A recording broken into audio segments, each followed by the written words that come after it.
Alright, we're here with another one. You back. I'm Down going to to make live with sure. my ex-husband for the next 30 days. Stepdaughter said, she is not your slave. They made their bed, I made them sleep in it. Update 1. I sat at the breakfast table, sipping my coffee, while the morning sunlight streamed through the kitchen window. Hold up, Brenda was time out. across from me.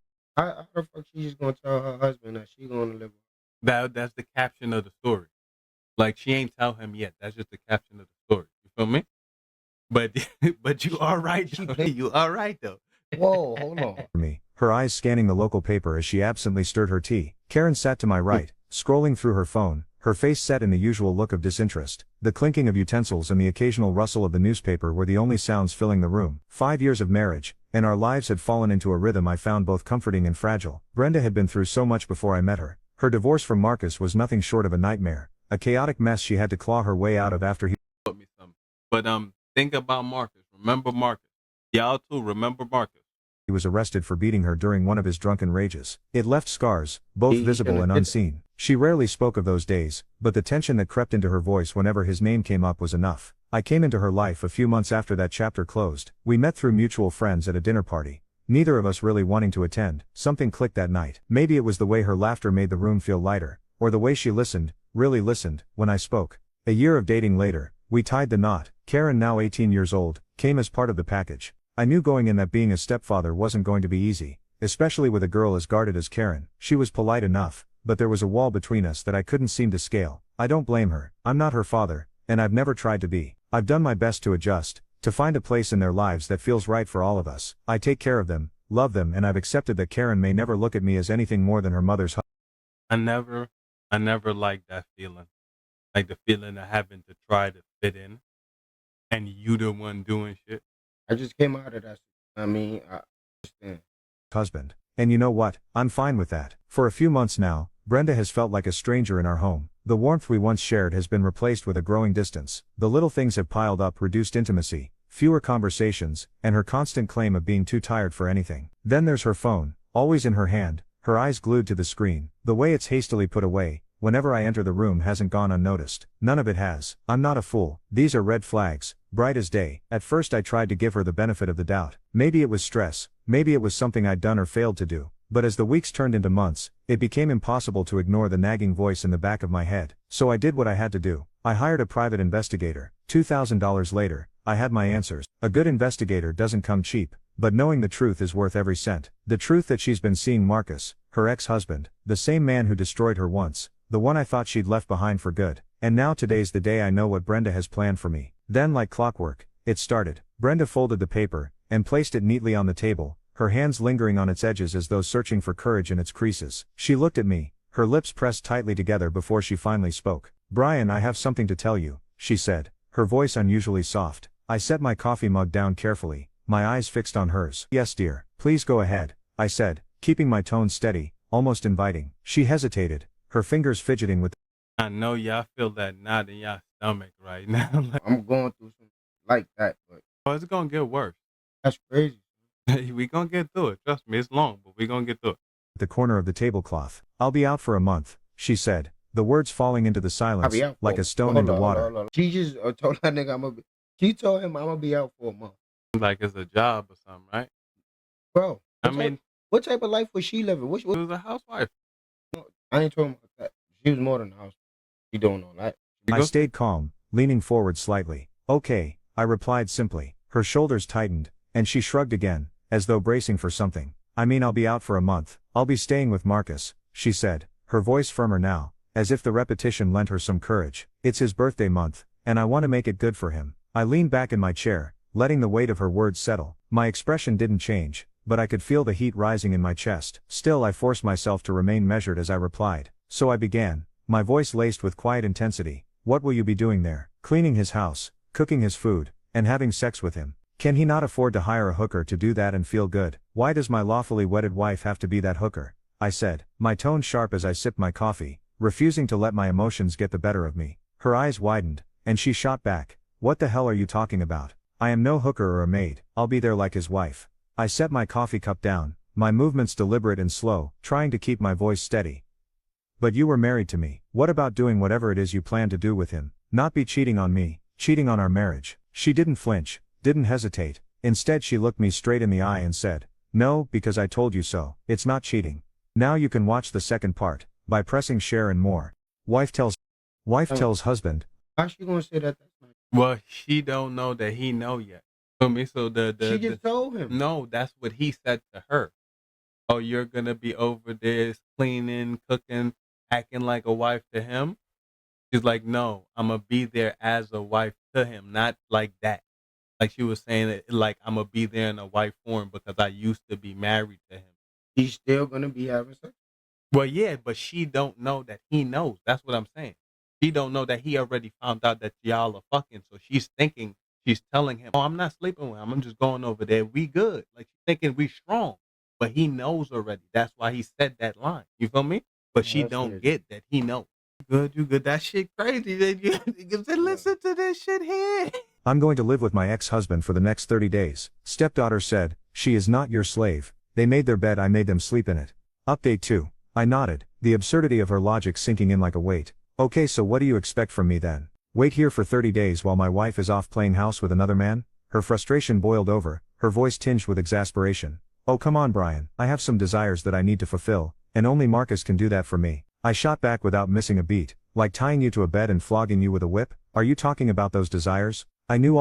Yeah, don't pause it when you about to say it. Wait. So we don't want to miss no pieces. You gotta pause it. Like strap That's into a crazy. bed and flog you with a whip. That's what he said.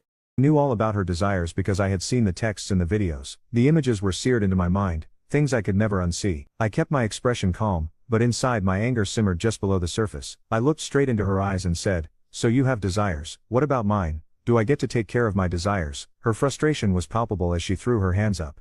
Fine, do whatever you want, but once I'm back, you'll be a faithful husband again. I leaned forward, my tone cold and deliberate. The ball, the ball, the brass balls on her. But when I come back, you gonna be back like mine again. That is crazy.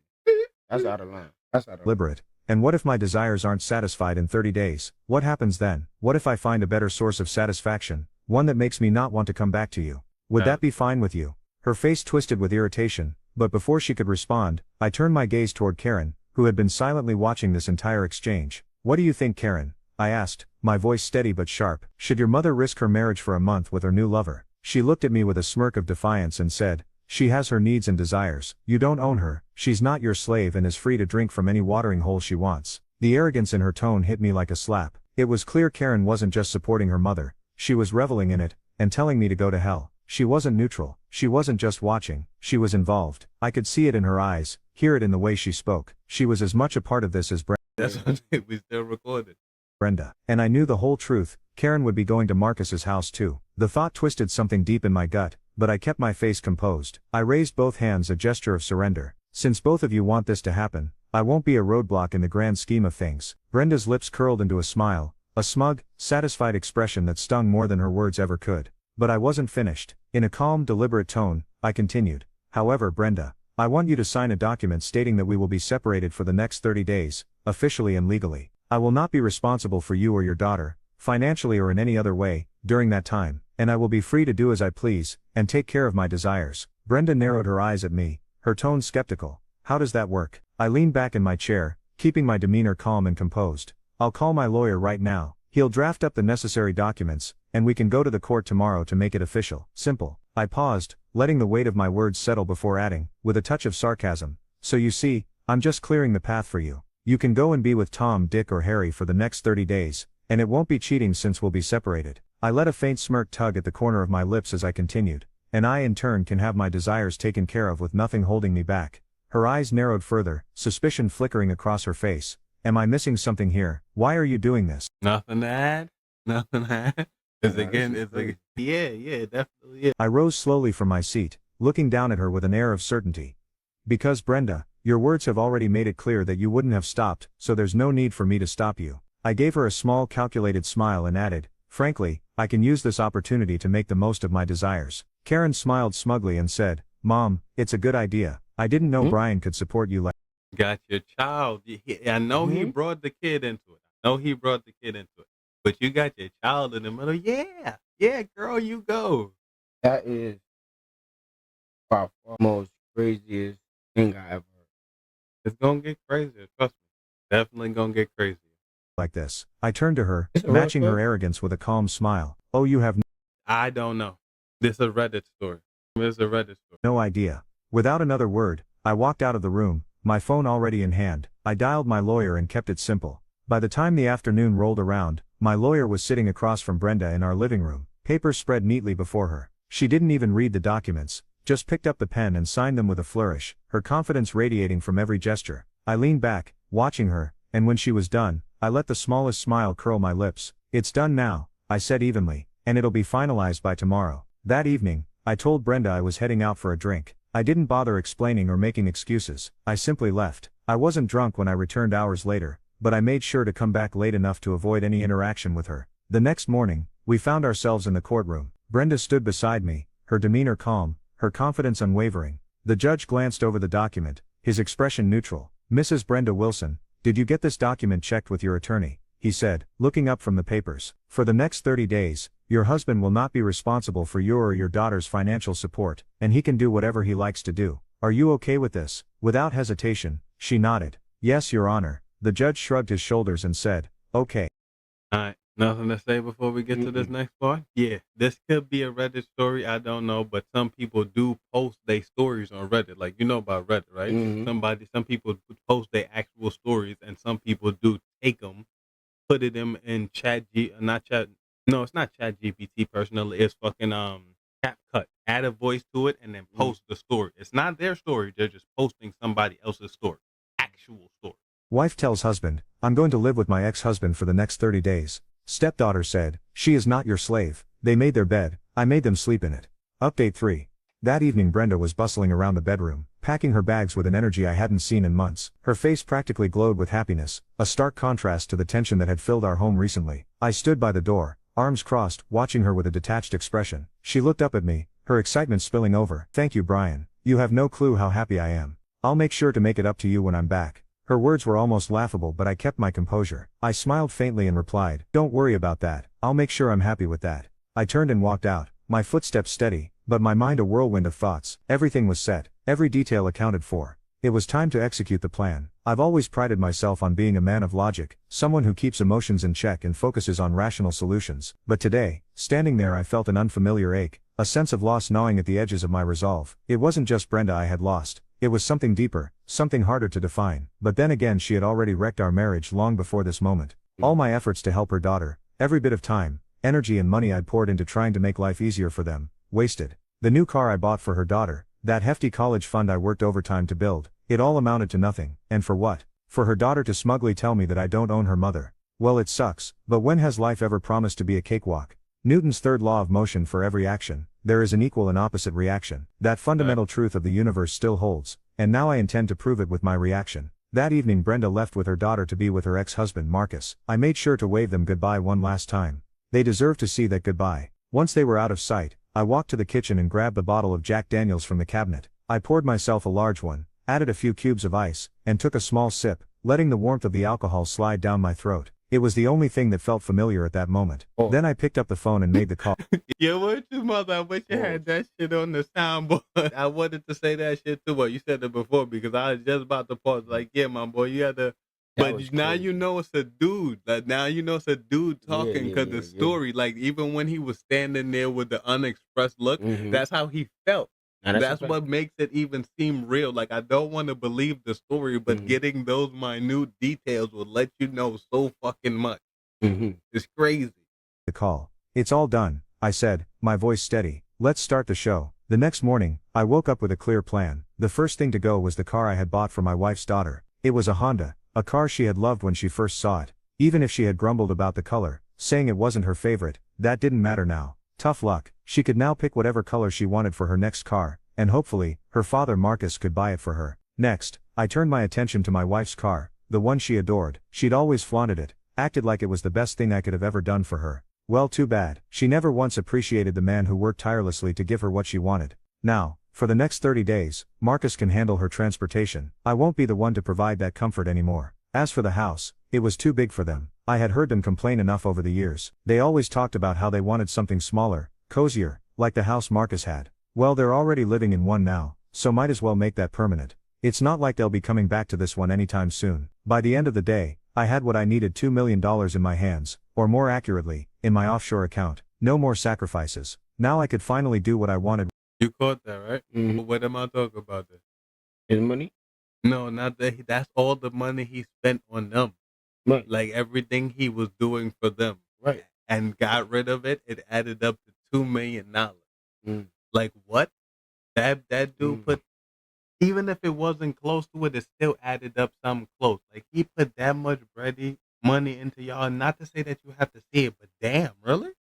How ungrateful can you be? That's what makes me believe it's like not real, but you have seen people like Without anything or anyone holding me back. 3 days passed, and the silence was almost peaceful. But then the phone rang again. It was Brenda. Her voice was shaky, like she was trying to keep her composure, but the panic was still evident. I called the house, but no one answered. Where are you? I couldn't help but smile at the irony. I picked up my drink, took a slow sip, and without missing a beat, I replied, taking care of my desires. And with that, I ended the call, cutting her off before she could respond. That evening my phone was buzzing non-stop. First it was Brenda, then Karen. Both were calling repeatedly. It was clear they were furious and likely frantic. I had a good guess why. They must have gotten the notifications from the bank by now. The joint account was empty, the college fund gone. I could almost hear the shock in their voices, and I understood why. They had no idea what had hit them. But honestly, how could I take care of my desires when all my money was tied up in those accounts? Still, I didn't pick up immediately. The calls kept coming, but I didn't respond. Let them stew for a while, let them process the mess I'd left behind. It took another 3 days,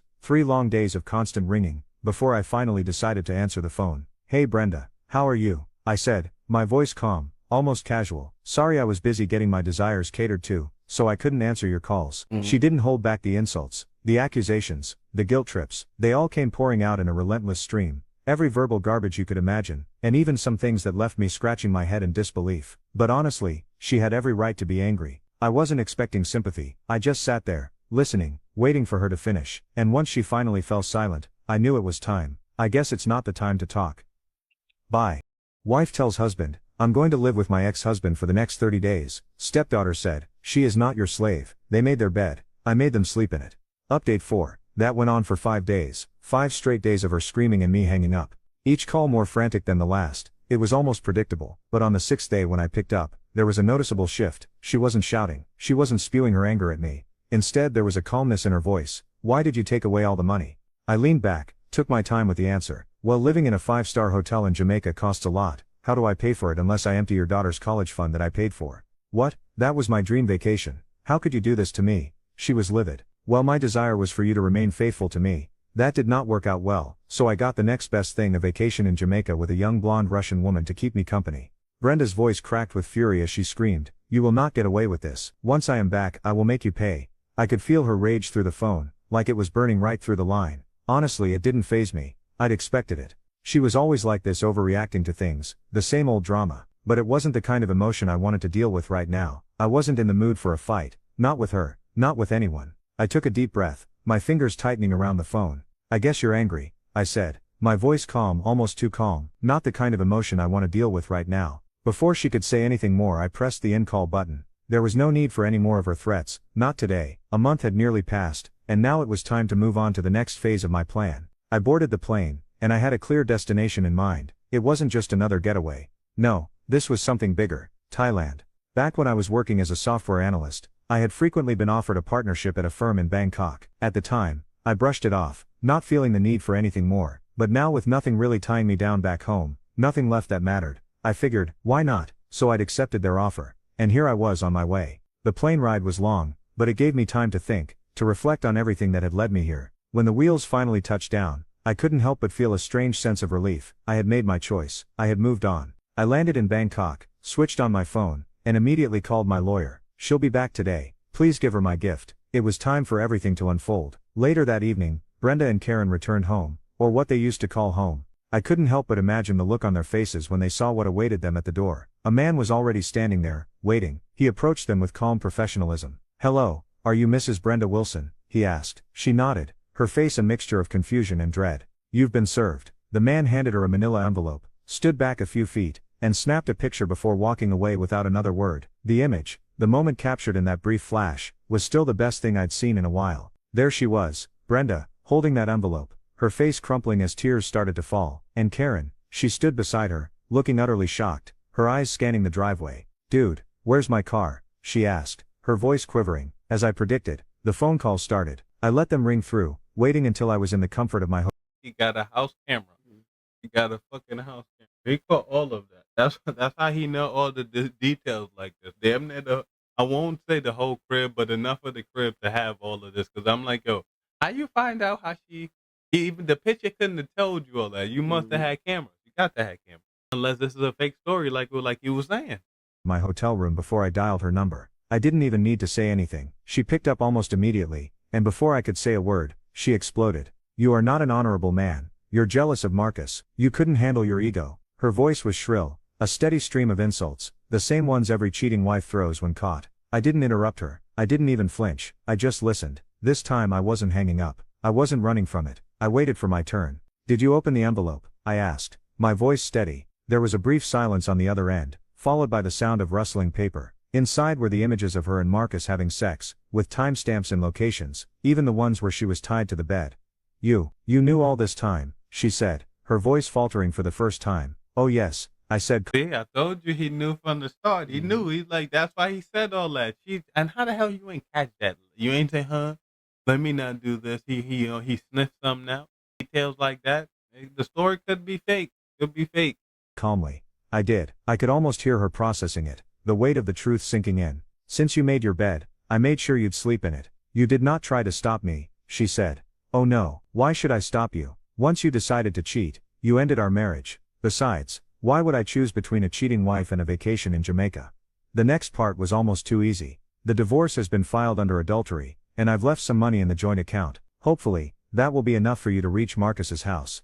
I could feel the tension on the other end, the raw anger, but I didn't care. The ball was no longer in her court. Her voice screeched through the phone, raw and desperate. You didn't leave any money for your daughter. How will she go to college? I didn't hesitate. She won't. That ain't his daughter. What are you talking about? She just said, go on your vacation with her father. How the hell that even happen? So you mean to tell me the whole time you were just looking for a father for your daughter and that's why you left him? Because that's what it seemed like if you got to say shit like that. It's like, he ain't even, y'all just married. He still has his, and she's 18. Like what? She's old enough to do whatever at this point. Not on my money. She's not my daughter. Her actions have proved that time and again. She can go to college on her father's money. There was a long pause before I heard the phone being snatched away. Karen's voice came through next, and once again, I was bombarded with the same barrage of screams and insults. I knew what this was. I knew it would be the last conversation, the last time I'd hear from either of them. So I endured it. Now you can watch. So just a manipulator made a manipulator, and she's just trying to manipulate just like her mother taught her. That's all I could come down with. Wife tells husband, I'm going to live with my ex-husband for the next 30 days. Stepdaughter said, she is not. This should be the last part. So if you got to this part of the video, hopefully you commented already. Yeah, let's keep going.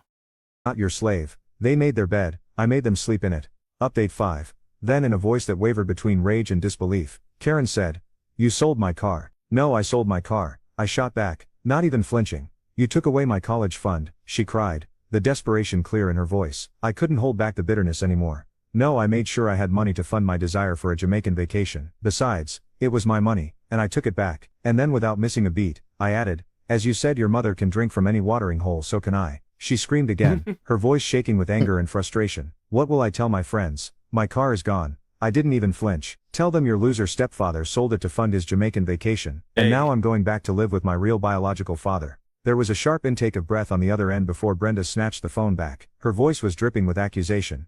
You stole our money. I'll call the cops. Please go ahead, I said, my tone completely calm. You signed that legal document that our money. But where's the R coming in? We still ain't hear what you do for a job. You had enough time to take a whole month off that job to go live with him to make sure his month is good for his birthday. Remember, it's one day out the week there for him. You went to make sure all 32, 28, however many days was good for him. While what, going to work? Yeah, no, you ain't had no job. So what money?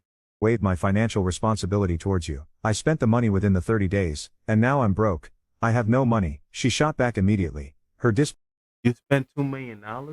Fuck it. It was your money. Belief heavy in her words. You want me to believe that? I smiled. I never asked you to believe me. but in court I will prove that I ended the call with a calm final note. For any further communication, please call my lawyer. His number is in the envelope. Have a good day, Brenda. A few days later, I knew that Brenda would try to fight the divorce, but I was confident in my lawyer's ability to handle it. Brenda claimed that I knew about her staying with her ex-husband and approved it. My lawyer then presented the images with timestamps and locations, which were before the agreed 30 days. Your Honor, the fact that Mrs. Wilson was already sleeping with Mr. Parker before these 30 days constitutes cheating, as Mr. Wilson was not aware of her infidelity. So the claim that my client knew beforehand and approved her cheating with her ex-husband is false. She lied to her husband and broke the trust of her husband. My lawyer quickly proved that I had spent every last cent of my money on vacations in Jamaica and the Cayman Islands. Receipts, invoices, everything was legit. Besides, Mrs. Wilson had signed off her financial responsibilities during the 30-day period that she was with her ex-husband. The judge, though not naive, knew the situation was rife with manipulation and deceit,